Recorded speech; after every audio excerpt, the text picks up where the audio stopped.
मदीने के आसमान पर चांदनी बरस रही थी, लेकिन हवा में कोई अनजानी सी बेचैनी थी। ऐसा लग रहा था जैसे कुछ होने वाला है।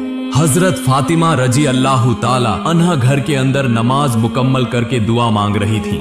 उसी वक्त अचानक दूर जंगल की तरफ से शेर के दहाड़ने की आवाज आई। वह फिक्रमंद हो गई। असल में मदीने की सरहद पर एक पहाड़ के किनारे वाक़े जंगल में शेर के अलावा और भी कई खूंखार जानवरों का खतरा रहता था। और उस जंगल के दूसरे किनारे पर एक छोटी सी झोपड़ी में एक बेवा औरत रहती थी।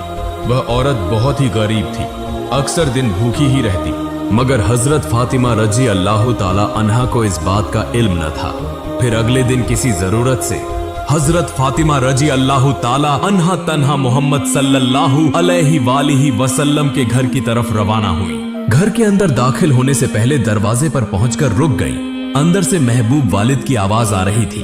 दरवाजे के करीब खड़ी होकर देखा कि मोहम्मद साहबा किराम के साथ बातचीत फरमा रहे हैं। मोहम्मद साहबा से फरमा रहे थे, ऐ मेरे साहबा, क्या तुम जानते हो मदीने की सरहद पर पहाड़ के किनारे जंगल के उस पार एक बेवा औरत रहती है जिसका शौहर जंग में शहीद हो गया था। वह बहुत ही गरीब है और बड़ी तकलीफ में जिंदगी गुजार रही है। आज 2 दिन से भूखी है। उसे कुछ खाना पहुंचाना होगा।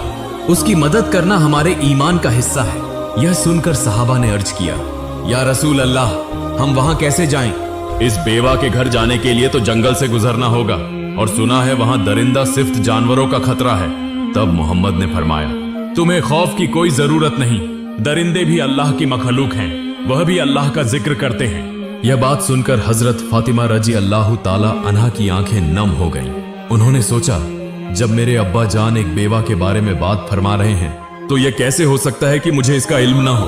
मैं तो उनकी बेटी हूँ, मैं कैसे पीछे रह सकती हूँ। वह घर के अंदर दाखिल ना हुई बल्कि वापस अपने घर की तरफ रवाना हो गई। असल में हजरत फातिमा रजी अल्लाह ताला अन्हा बहुत रहम दिल थी। बेवा की यह हालत सुनकर उनका दिल टूटने लगा, इसलिए वह तेजी से अपने घर वापस आई। घर पहुंचकर खुद अपने हाथों से 2 रोटियां बनाई, कुछ खजूरें ली, फिर जैसे ही निकलने लगी उसी वक्त उम्मे सलमा घर में दाखिल हुई। सलाम करके बोली, है फातिमा, मैं तो तुम्हारे पास आई थी, लेकिन तुम कहां जा रही हो? हजरत फातिमा रजी अल्लाह ताला अन्हा बोली, मदीने की पहाड़ी सरहद के उस पार जंगल के किनारे एक बेवा औरत रहती है। उसे कुछ खाने को देने जा रही हूँ। वह आज 2 दिन से भूखी है। यह बात सुनकर वह खातून हैरान होकर बोली, तुम वहां कैसे जाओगी? वहां जाने के लिए तो जंगल पार करना होगा और वहां तो दरिंदा जानवरों का खतरा है। तब हजरत फातिमा रजी अल्लाह ताला अन्हा ने फरमाया, क्या तुम नहीं जानती, इस दुनिया में हर शय अल्लाह की मखलूक है और जंगल के दरिंदे भी अल्लाह का जिक्र करते हैं। फिर हजरत फातिमा रजी अल्लाह ताला अन्हा गरम तपती रेत और सहरा के रास्ते उस तरफ रवाना हो गई। कुछ ही देर में सूरज मगरिब की जानिब झुकने लगा। अंधेरा गहरा होने से पहले हिरन अपनी मंजिल की जानिब दौड़ने लगे। परिंदे अपने घोंसलों में वापस आकर आराम करने लगे। शेर और दीगर खूंखार जानवर अपने ठिकाने की तरफ रवाना हो गए। उधर हजरत मोहम्मद सल्लल्लाहु अलैहि वसल्लम एक सहाबी